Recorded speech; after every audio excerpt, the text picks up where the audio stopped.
नमस्कार, सत श्री अकाल, प्रणाम।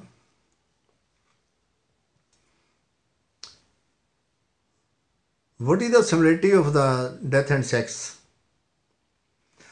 मेरे को यहाँ से वीडियो शुरू करनी पड़ रही है और मैंने एक ही वीडियो में दो तीन बातें क्लियर करनी है। अगर मैं दूसरे टॉपिक से करता हूँ कि डिज़ायर कितनी तरह की है, तो वो टॉपिक थोड़ा मिर्च मसाले वाला नहीं होगा। तो मेरा जो उद्देश्य है कि ये यूट्यूब पर भड़के एक बात, और भड़काने के लिए, जैसे ओशो ने कहा, संभोग से समाधि, ऐसे मैं ये टॉपिक ला रहा हूं। व्हाट इज द सिमिलरिटी, मतलब इसमें क्या इक्वल है सेक्स में और मौत में, क्या इक्वलिटी है। लेकिन शुरू में करूंगा दूसरे मुद्दे से। आप बिल्कुल टिक जाएं, देखें। अगर जिनकी प्यास है, जिन्होंने मेरी ऐनक देखनी है, दाढ़ी मूछ देखनी है, कैप देखनी है, बस उनके लिए तो बेशक चले जाओ। जिन्होंने अपनी खोपड़ी खोल के देखना है वो यहाँ टिके रहे। फर्स्ट हम ये जानने की कोशिश करते हैं कि जो ये डिज़ायर है ये कितने प्रकार की है। चाहत, जिसे मैं कहूँगा चाहत, चाहत कितने प्रकार की है। अभी तक तो आप सिर्फ चाहत जानते हो, चाहत को जानते हो, लेकिन मैं चाहत को थोड़ा फिल्टर करता हूँ। हमारे में दो तरह की चाहत होती है। ये मैं क्यों बता रहा हूँ कि हमने बहुत शब्दों से ज्ञान तो इकट्ठा कर लिया, लेकिन होता क्या है कि हम उस ज्ञान का उपयोग नहीं कर पाते। क्यों नहीं कर पाते उस ज्ञान का उपयोग? क्योंकि कहीं हमें वो क्लैरिटी नहीं होती। वो क्लैरिटी लाने की मैं कोशिश करूंगा। I am not professional speaker, मैं प्रोफेशनल स्पीकर नहीं हूं, but I will try more and more. तो सबसे पहले हम समझते हैं डिज़ायर दो तरह की है। अच्छा, ये दो तरह की डिज़ायर को मैं सबसे पहले इसका विभाजन करता हूँ। एक है शरीर की डिज़ायर और दूसरी है खोपड़ी की डिज़ायर, माइंड की डिज़ायर। हमने ज्ञान से तो जान लिया आत्मा है, ज्ञान से हमने जान लिया आत्मा है, लेकिन बाधा क्या होती है? शरीर की। शरीर और माइंड कभी एक नहीं होते जल्दी, और जिस क्षण ये एक हो जाते हैं उसी क्षण हम उस अनुभव को उपलब्ध होते हैं, जिसे ओशो कहते हैं संभोग से समाधि। ये मैं सब साइंटिफिक आपसे क्लियर करता हूँ आगे चल के, जितनी मेरी बुद्धि है, जितना मेरा एक्सपीरियंस है। तो सबसे पहले मैं शुरू कहाँ से करता हूँ कि हमारी दो डिज़ायर हैं। एक है बॉडी की डिज़ायर, एक है माइंड की डिज़ायर। तो जो बॉडी की डिज़ायर है, जैसे मैंने ये शर्ट डाली हुई है, ये किसकी डिज़ायर है? क्यों डाली है? क्यों डाली है मैंने ये शर्ट? मैंने स्पेक्ट्स लगाए हुए हैं, क्यों लगाए हैं? मैंने कैप ली है, क्यों ली है? सिंपल। उलझो मत, सिंपल। बॉडी की डिज़ायर है। अब मैं चाहता हूं मैं मुख्यमंत्री बनूं। अब मैं चाहता हूं मैं मुख्यमंत्री बनूं। अब मैं चाहता हूं मैं अपने मोहल्ले का चीफ बनूं। अब मैं चाहता हूं कि मेरा एक आश्रम हो। अब समझ आ रही है बात? समझ आ रही है? ये जो आश्रम चाह रहा है मेरे में, जो चीफ बनना चाह रहा है मेरे में, ये कौन है? ये है माइंड। और माइंड बहुत बार उकताएगा, बहुत बार तौबा करेगा, और माइंड बहुत बार चाहेगा मैं विलीन हो जाऊं, और उसमें जो बाधा आएगी वो एक ही आएगी, शरीर की। शरीर उकताता नहीं, शरीर को स्वाद लगे हुए हैं। तो तुम देखते हो, तुम बुद्धि से सब जानते हो, बुद्धि से तुमने परमात्मा खोज लिया, ओशो के डिस्कोर्स खोज लिए, मुझे भी सुन लिया और बहुत से लोगों को सुन लिया, लेकिन हुआ क्या? फ्लॉप। 10-10 साल से, 15-15 साल से हम सब फ्लॉप। क्यों? क्योंकि शरीर सदता नहीं, शरीर नहीं सदता। अब मैं कहता हूं, अब समझो शरीर क्यों नहीं सदता। शरीर को गहरे से गहरा रस कहाँ है? शरीर को गहरे से गहरा रस कहाँ है? हमने बहुत मन से बातें कर ली, सेक्स बुरा है, संभोग बुरा है, लेकिन क्या शरीर ने माना? बताएं मुझे, शरीर ने माना इस बात को संभोग बुरा है? शरीर नहीं मानता। तो शरीर अपना हटके काम करता है। जो हमें नजर आता है, जो इच्छाएं, जो डिजायर हमको नजर आती हैं, वो माइंड से रिलेटेड है, वो माइंड से रिलेटेड है। और जो डिजायर हमको नजर नहीं आती, अब आपके मन में क्या है, आपके मन में क्या है वो नजर तो नहीं आता। आप किसी से मिलना चाहते हो, वो नजर नहीं आ रहा, तो वो मन की डिजायर है। समझे? तो पहले ये दो filter, desire of the two type, one desire coming from body and second desire coming from mind. Understand? Okay. अब हम इसे और थोड़ा सूक्ष्म करते हैं। डिजायर क्यों बोलते हैं? डिजायर क्या है? डिजायर क्यों बोलते हैं? डिजायर क्या है? डिजायर के बीज में क्या है? आपको किसी से शादी करनी है। What is this? What is this? आपको किसी की निरंतरन याद आती रहती है। What is this? Just note, this is the desire. ये डिजायर है। ओके। जब डिजायर पूरी हो जाती है तो क्या होता है? तो डिजायर होना क्या चाहती है? डिजायर क्या होना चाहती है? समझिए, आप किसी से शादी करना चाहते हैं, तो कौन शादी करना चाहता है? आपके भीतर कुछ तो है ना, तो कोई तो इच्छा है, कोई तो डाटा है आपके भीतर, जिसकी वजह से ये सब काम करना चाहते हो। तो डिजायर पूरा होना चाहती है। समझे? अब चलते हैं, डिजायर पूरी हो गई, अब चलते हैं, डिजायर पूरा होना चाहती है, और पूरा होके क्या होता है डिजायर को?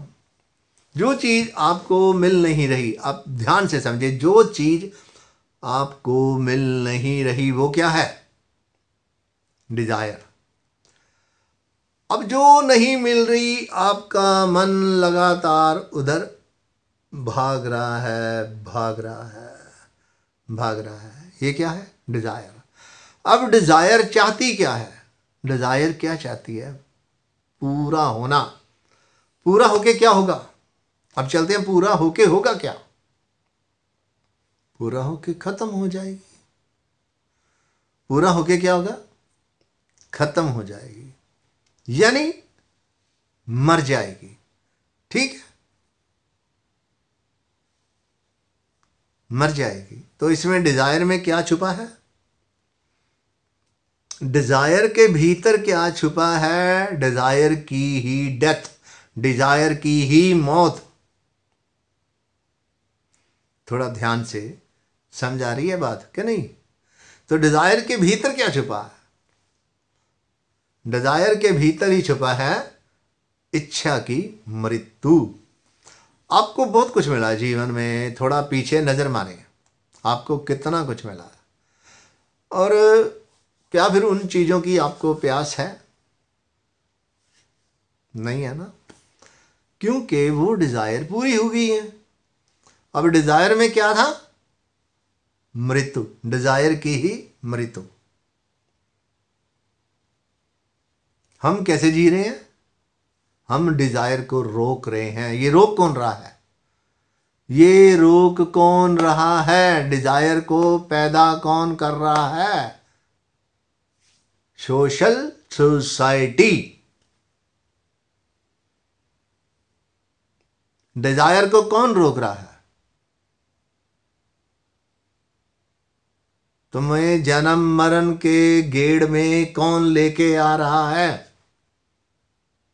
बात असभ्यत लगेगी जो मैं कहूंगा, लेकिन अगर लॉजिक से आप बात करोगे, लॉजिक से मेरी बात आप सुनोगे, तो आप मेरे को बताओ, जब आपकी डिजायर पूरी नहीं होएगी तो आप क्या करोगे? उसी डिजायर माइंड में आपके घूमती रहेगी, घूमती रहेगी, ठीक है, और उसको गेट करने की कोशिश करोगे। और समाज, परिवार, सरकार ये पूरा नहीं होने देगी, ये नहीं पूरा होने देगी। और फंसेगा कौन? जन्म मरण में कौन जाएगा? तो ये हमको जागना होगा। हमको किसी के प्रति नहीं, स्वयं के प्रति ही जागना होगा। हमको स्वयं के प्रति ही जागना होगा।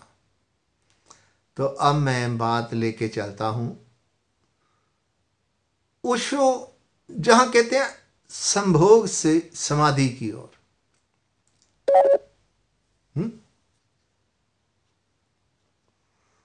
ओशो जहां संभोग से समाधि की ओर बात करते हैं, वो क्या है?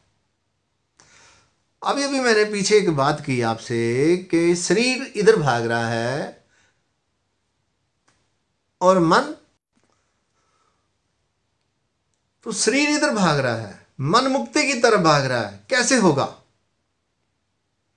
हमें में अभी इसको कोई प्रेम का मिल जाए, कोई चांस मिल जाए भोग करने का, तो ये शरीर भाग जाएगा भोग करने।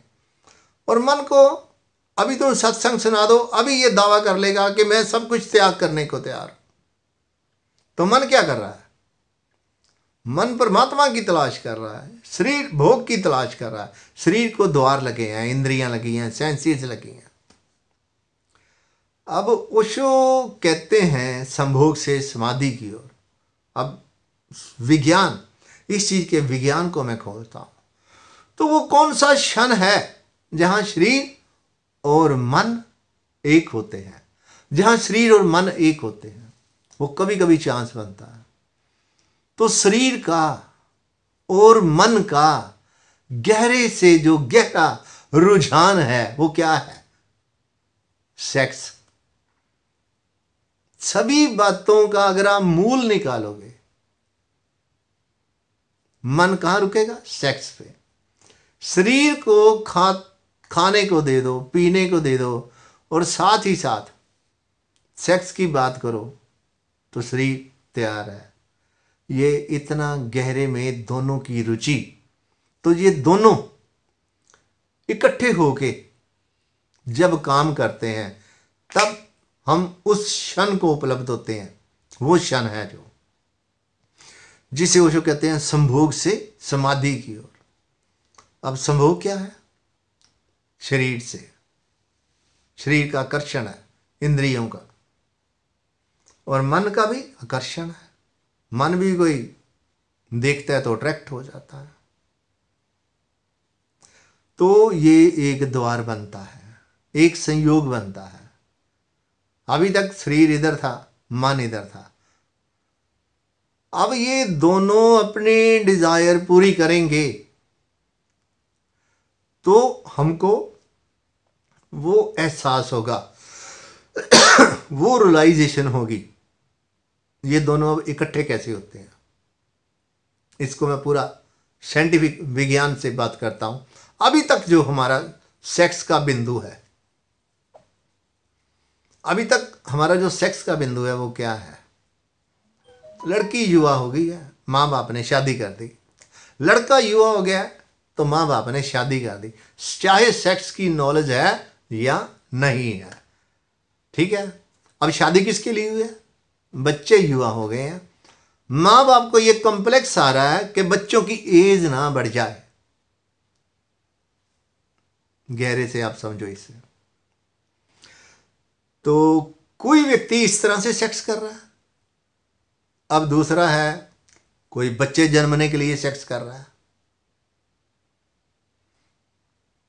कोई बच्चे को जन्म देने के लिए सेक्स कर रहा है, और कोई खोज रहा है इसमें होता क्या है। कोई खोज रहा है कि सेक्स में होता ही क्या है। अब एक वेश्या भी सेक्स कर रही है, उसकी नजर पैसे पे है, तो वो भी सेक्स नहीं कर रही। अब जो शादी हमारे समाज ने की वो सेक्स के लिए नहीं की, बच्चे बड़े हो रहे हैं। समझाइए बात, नहीं मैं क्या कह रहा हूं? ये सारी मेरी बातें हैं जो असभ्यत लगेंगी आपको। तो एक आपको मैं यहां स्टोरी कहता हूं, ये स्टोरी बहुत रिलेशन करेगी। जीव खिलान, उसने एक अपने राज्य में सोचा कि जो सबसे सभ्य स्त्री है उसको खोजा जाए, सबसे जो सभ्य स्त्री है उसको खोजा जाए। तो उसने कहा हम तो शायद किसी और तरह खोजेंगे, किसी फकीर की ड्यूटी लगा देते हैं। तो उन्होंने किसी फकीर की ड्यूटी लगा दी। 4 दिन बाद फकीर वापस आ गया और उसने राजा को बोला, हाँ मैंने खोज ली है। तो राजा कहता क्या खोजा? कहता जो प्रोस्टिट्यूशन है ना, सब जो उनकी हेड है, मुझे वो स्त्री सभ्यत लगी है, प्रोस्टिट्यूशन। राजा कहता बस यही मिली थी तेरे को? नगर में एक से एक स्त्री थी, आज्ञाकारी थी, पतिव्रता थी, और तेरे को क्या मिली? वो वैश्या। अब राजे ने कहा चलो, हमने आपको ड्यूटी दी थी, आपका दिमाग तीखा है, फिर भी आपने क्या सोचा, क्या देखा और आपने मेरे को ये डिसीजन दिया, वो क्या है? अब वो फकीर कहता मैं बहुत सी स्त्रियों के पास गया, कोई स्त्री बच्चे जन्मने के लिए सेक्स कर रही है,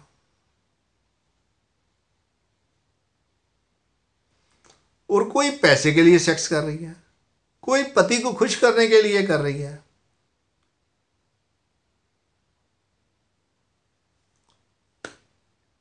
तो कुछ हो नहीं रहा। कहता जब मैं इसके पास गया, तो फकीर कहता जब मैं इस प्रोस्टिट्यूशन के पास गया तो ये पूरी तरह सेक्स में डूब गई, मुझे कुछ भूल ही गया। उसके बाद मेरा दिमाग खाली हो गया सेक्स के लिए। उसके बाद मेरे दिमाग में सेक्स की बात नहीं आई। जब मैं प्रोस्टिट्यूशन से मिला, जब मैं पत्नी से मिला, तो उसने आला दुआला देखा, सेक्स वो भी चाहती थी। जब मैं दूसरी प्रोस्टिट्यूशन के पास गया तो वो धन चाहती थी। अब जो धन चाह रही है वो सेक्स क्या करेगी? उसका माइंड तो धन में लगा होगा। अब जो बच्चा चाह रही है उसका तो सारा ध्यान बच्चे में लगा था, वो क्या डूबेगी? लेकिन कहता ये औरत, और मैं अपने आप को भूल गया, मैं उसका ही हिस्सा हो गया। तो अभी अभी मैंने पीछे आपको एक बात कही थी, अब जोड़ो उस बात को। इच्छा क्या लाती है? इच्छा अपने साथ अपनी मृत्यु भी लाती है।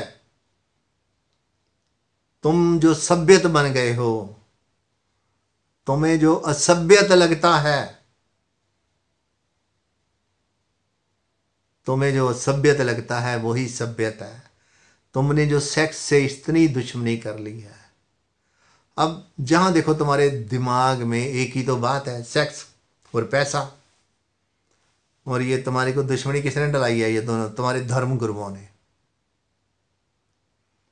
तुम डूबते नहीं और बंदा घर टिकता नहीं।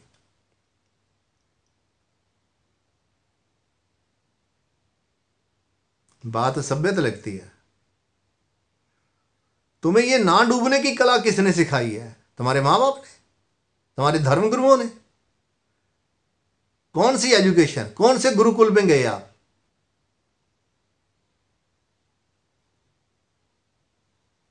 तो जब तक तुम किसी चीज में डूबोगे नहीं, तब तक इच्छा की कभी मृत्यु नहीं होगी।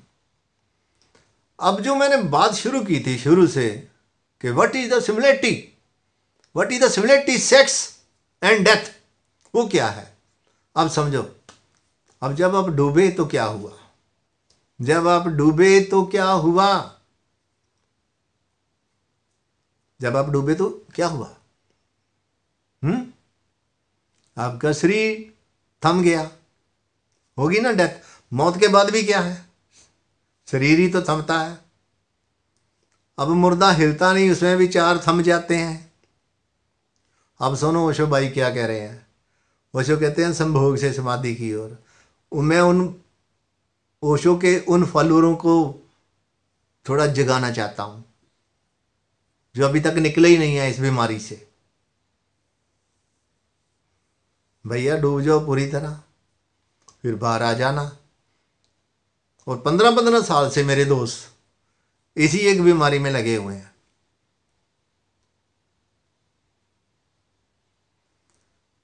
अब समझाई बात? सिमिलरिटी क्या है? शरीर भी गया और मन भी गया, दोनों इकट्ठे होकर काम किया।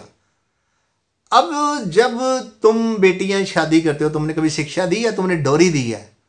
इसीलिए तलाक तलाक होते हैं। तुमने सेक्स के प्रति जो नफरत का भाव भरा है वो कंप्लीटनेस नहीं होने देता और तुम मुक्त नहीं होते। है क्या बंदा? बंदे के भीतर है क्या?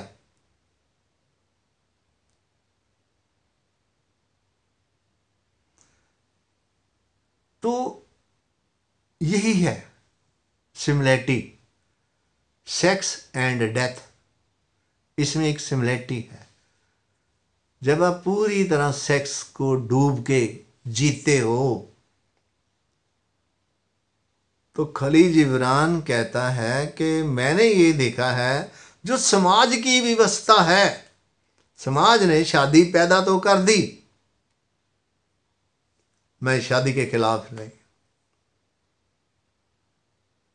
जो उसने व्यवस्था कर दी ठीक है, समाज को चलने के लिए कुछ तो ट्रैक चाहिए थे, लेकिन कहां तक ट्रैक चाहिए थे समाज को? मेरी गर्दन काटने के लिए नहीं। तुमने अपनी गर्दनें समाज के हाथ में दे दी, तुमने अपनी गर्दनें राजनीतिकों के हाथ दे दी। आज देश आज देश का पूरा जस्टिफिकेशन उस जगह पर बैठा है जो ये सब सत्य को जानता है, लेकिन कोई आवाज नहीं उठाता। हुआ क्या? क्या हुआ? आज वहां रेप हो रहा है, कल वहां रेप हो रहा है। इसका दोषी कौन है? वो रेपिस्ट नहीं, हम हैं उसके दोषी। हमें वोट पाते हुए क्या नजर आता है? हमारा मजहब, कट्टरता। तुम कब जागोगे? तुम इतना ही सोए सोए चलते हो। तो जब जिसे तुम मौत कहते हो, ये भी एक मौत है। डूब जाओ, डूब जाओगे जिस भी कार्य में, वहां मन नहीं रहेगा। तुम नाचो, मैं ये नहीं कहता सेक्स, तुम एक बार नाचो। तुम ऐसा करो, एक बार डूब के नाचो। मैं जब पार्टी वगैरह में होता हूँ, फंक्शन में होता हूँ, तो मैं लोगों को कहता हूँ नाचो, वो दूसरे का हाथ पकड़ते हैं। इतनी बैसाखियाँ चाहिए आपको? अरे भैया आप नाचो, पूरी तरह डूब के नाचो। जब डूबोगे शरीर और मन इकट्ठे हो जाएंगे। जैसे ही शरीर और मन इकट्ठे होंगे तो आपको तत्क्षण आपके उस बिंदु के दर्शन होंगे, साक्षी के, जो आप में मौजूद है, आत्मा का तत्व, रिलैक्स, जहां आप बचोगे नहीं, जहां ना बॉडी होगी और ना आपके थॉट होंगे, बस होगे। अब ये बहुत बड़ी चर्चा है, बाकी आप सबको पता होगा।